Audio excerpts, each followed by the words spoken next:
การลูกสบายดีพี่น้องมาทุกคนมาบัดนี่พี่น้องเอ้ยมาทอดปลาเนื้ออ้นนะพี่น้องเด้อยังบริซีมเบิ่งป้าค่ะประจักอันพี่น้องที่อ้นเห็ดนะเราเมื่อนะอ้นเพิ่นบอกให้มาทอดกับตำมะฮุ่งเพิ่นว่าเริ่มมาทอดพี่น้องตัวนี้ทอดแล้วเรียบร้อยแล้ว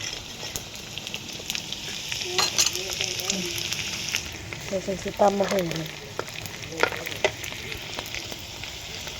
นี่คือจากมืดเนาะใส่แผ่นไข่แหน่ตัวมันหอมพี่น้อง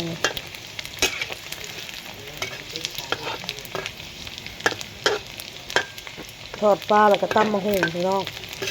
มันยากมะฮุ่งตำแป๊บเดียวตำมะฮุ่งแล้วเรียบร้อยแล้วก็กินแล้วไหมไม่เอากินแล้วไหม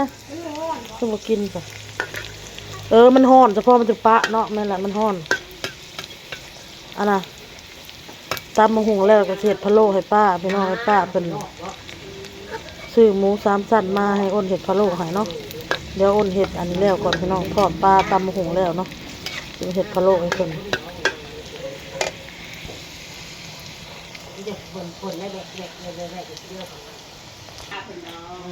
น้องบอลบัดนี้อ้นก็สิมาตำมะฮุ่งเด้อพี่น้องเด้อตำมะเขือตำกระเทียมนะพี่น้องเนาะก่อนอื่นก็จะใส่น้ำตาลแป้งนัวเด้อพี่น้องเด้อน้ำตาลแป้งนัวตำมะฮุ่งแล้วล่ะอันนี้ใส่น้ำตาลพี่น้องอันนี้เฮาก็หมักพี่น้องหมักซีหวานใส่น้ำตาลแป้งนัว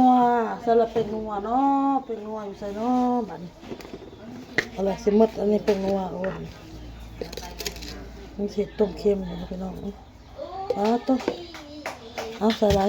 พี่น้อง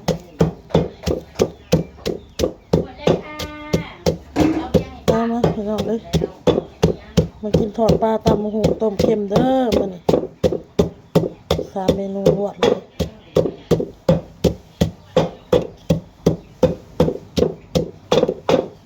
โอ้จะซื้อหมักเล่นอยู่บ่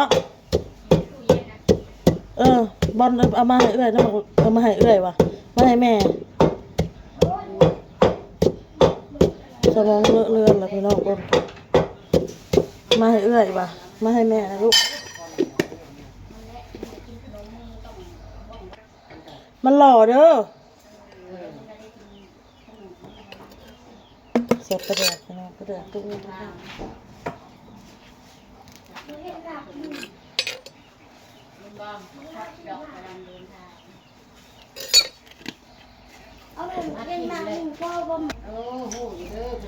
มาลงไปใส่หมักเล่นโอ้โหได้หมักเดียวพี่น้องใส่หมักเดียวมีหมักเดียว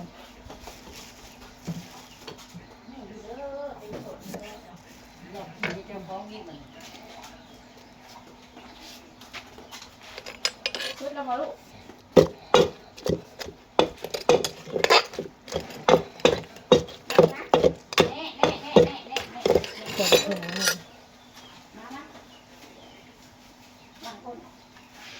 บอลเก็บขยะให้ป้าด่วนๆแต่ขยะโหมันก็คือสิแตกเลยอ้น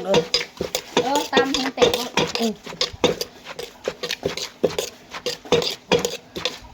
นี่ตาแซ่บอะไร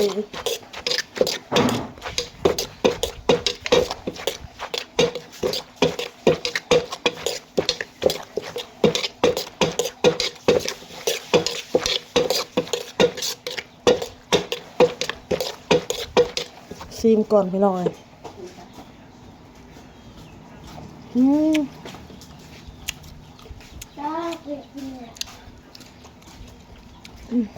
แล้วล่ะ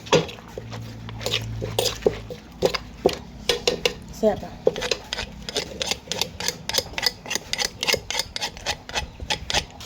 หอมมาดีนี่แซ่บเลยเข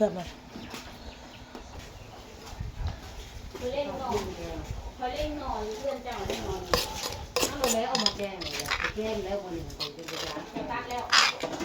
าไปแกงมันเลยหน่อมันยังเลี้ยวหน่อเอามาแกงโลมืออื่นหนึ่งแกงมืออื่นหนึ่งแกงนะมืออื่นแกงเนาะแ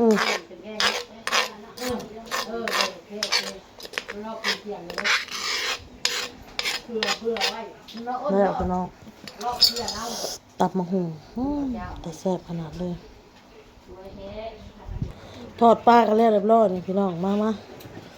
แต่แซ่บขนาดเลยนี่ทอดปลาตำมะฮุงวันนี้สิเฮ็ดอหยังก็ต้มเค็มต่อเด้อพี่น้องเด้อบัดนี้เด้อมันอ้นสิมาเฮ็ดพะโล้ต่อเด้อพี่น้องเด้อพะโล้อ้นสูตรของอ้นเฮ็ดนะอ้นเฮ็ดแบบนี้พี่น้องสูตรไปสูตรมันเนาะพี่น้อง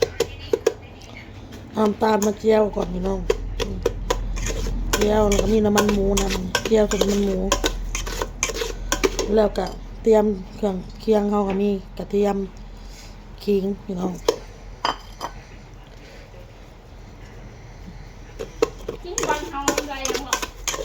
น้ำน่ะกินตำมะหุ่งพี่น้องจับทอดปลาไฟกำลังติดเติมถ่านพี่น้องไฟมันยังไม่แห้งเลยพี่น้องเด้อหมูสามชั้นป้าหมอนเพิ่นซื้อมาให้เฮ็ดให้กินเพิ่นว่าเพิ่นเฮ็ดบ่เป็นคันโตเฮ็ดเป็นเลยเฮ็ดให้ป้ากินแหน่เพิ่นก็เลยเฮ็ดเนาะพี่น้องสามชั้นนี่เราซื้อมามันในน้ำมันร้อนพี่น้องคันหม้อร้อนแล้วพี่น้องเอาอันนี้กระเทียมนี่แหละลงกระเทียมขิงลงขิงกระเทียม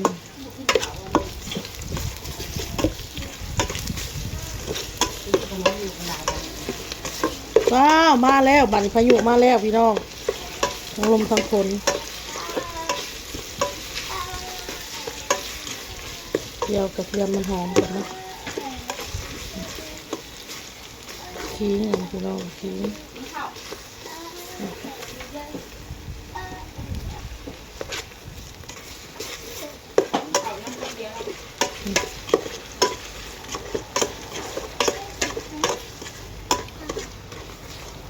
หอมระบอกสิเจ้าบานนี้หอมแล้ว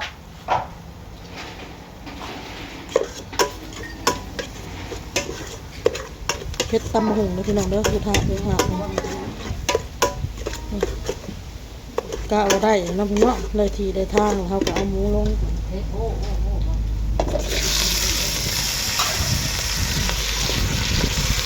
เขาทีใส่ทางเขาก็เอาหมูลง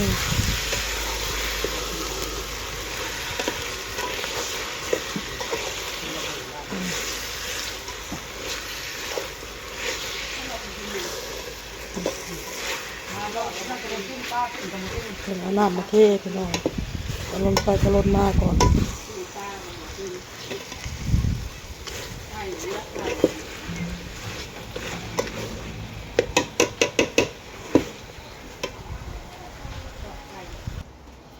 เอาน้ำใส่พี่น้องตับลูกกินตับมากินเด่นกินเผา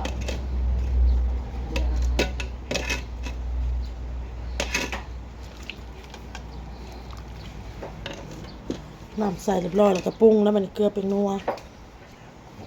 ใส่ผงนัว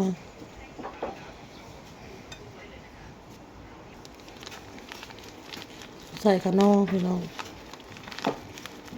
กินต้มจืดมันเกลือร่างหลงเลย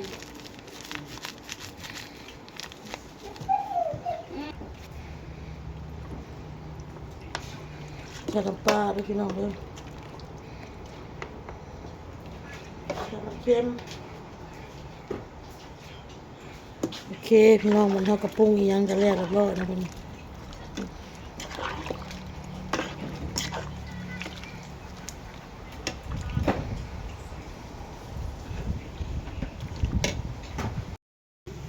เดียวกันเหมือนกันแล้วเรียบร้อยนะพี่น้องเนาะต้มเค็มมึงพี่น้องแล้วเรียบร้อยพี่น้องมีแต่ว่าหาผ้าหม้ออัดไว้